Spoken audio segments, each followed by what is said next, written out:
Your business name must have a pleasant sound. A pleasant sounding name is easier to memorize.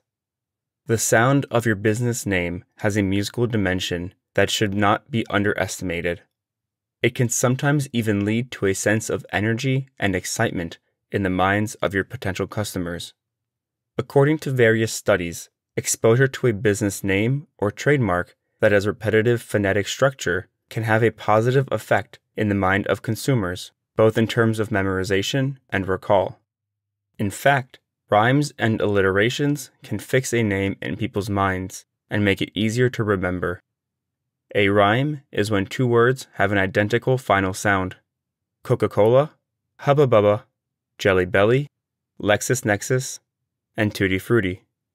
An alliteration is when two words begin with the same letter. Best Buy, Bits and Bytes, BlackBerry, Coca-Cola, Constant Contact, Dunkin' Donuts, Jimmy John's, Kit Kat, Krispy Kreme, LifeLock, and PayPal.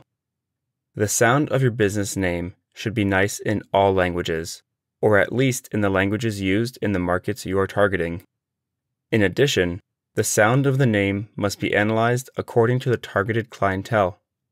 Some words convey predominantly feminine values, such as words ending with the letter A, Activia, Sephora, Veolia.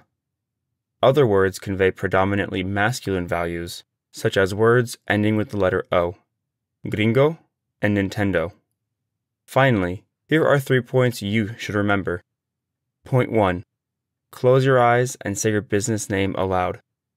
If you like its sound, that is a good sign. Point 2. A name can be interesting in writing, but much less orally. In such a case, forget it. Point 3. Do you want your business to be different from its competitors? If so, choose a different sound.